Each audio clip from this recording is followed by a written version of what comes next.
This pandemic has shaken up the status quo and laid bare a lot of our country's deep-seated problems, from massive economic inequality to ongoing racial disparities to a lack of basic health care for people who need it. It's woken a lot of young people up to the fact that the old ways of doing things just don't work.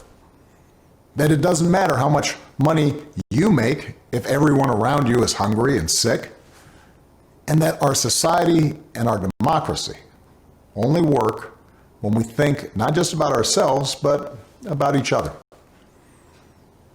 It's also pulled the curtain back on another hard truth, something that we all have to eventually accept once our childhood comes to an end. You know, all those adults that you used to think were in charge and knew what they were doing, turns out they don't have all the answers. A lot of them aren't even asking the right questions. So if the world's going to get better, it's going to be up to you. That realization may be kind of intimidating, but I hope it's also inspiring. With all the challenges this country faces right now, nobody can tell you, no, you're too young to understand, or this is how it's always been done. Because with so much uncertainty, with everything suddenly up for grabs, this is your generation's world to shape. Since I'm one of the old guys, I won't tell you what to do with this power that rests in your hands, but I'll leave you with 3 quick pieces of advice.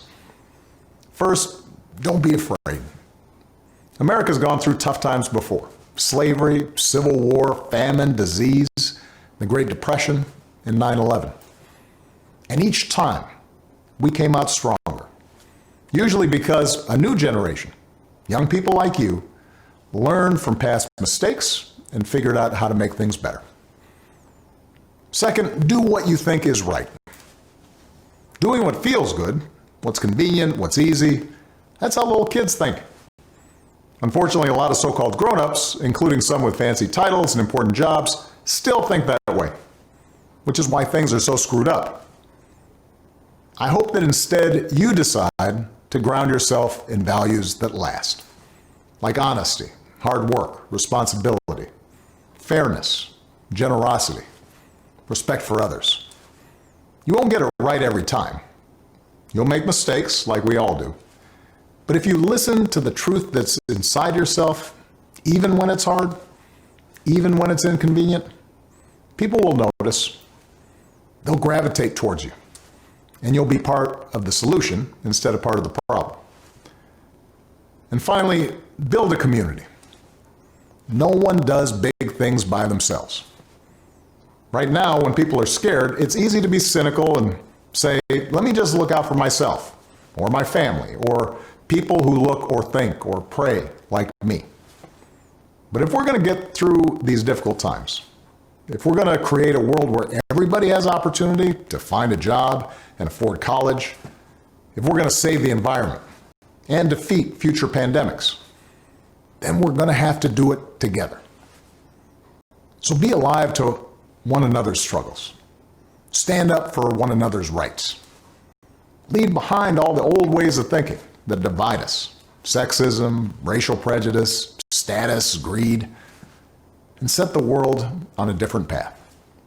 When you need help, Michelle and I have made it the mission of our foundation to give young people like you the skills and support to lead in your own communities and to connect you with other young leaders around the country and around the globe.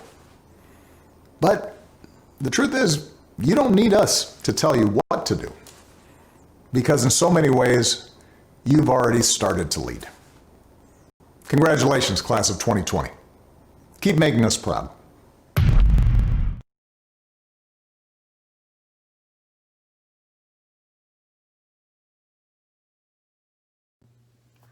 Hola, mi nombre es Hannah Biliteracy y represento a Thomas Edison State University. Nosotros estamos tan orgullosos del logro que ustedes han hecho hoy en obtener el sello de Biliteracy en el estado de Nueva Jersey. Es tan especial lo que ustedes han hecho, el poder demostrar que dominan dos idiomas, el español y el inglés, que pueden leer, escribir y hablar en esos idiomas. Es tan súper importante también que mantengan nuestra cultura y que lleven esa cultura y ese lenguaje donde quiera que vayan, porque es crítico para que el mundo vea ese orgullo que nosotros sentimos al escuchar, al poder expresarnos en nuestro idioma natal. También es tan importante saber que no todo el mundo tiene ese privilegio de poder demostrar su habilidad en ambos idiomas. Me recuerdo cuando yo me crié en la ciudad de Trento, mi mamá me hablaba solamente español. Y cuando fui a la escuela le dijeron que ella dejara de hablar el lenguaje para que yo aprendiera el inglés mejor. Y lo que eso hizo para mí fue una confusión. No dominé el español bien y no dominé el inglés. Y me ha costado mucho seguir luchando para esos dos idiomas que yo tanto amo. Yo le deseo lo mejor, lo felicito en su logro y espero que su futuro sea brillante. Gracias.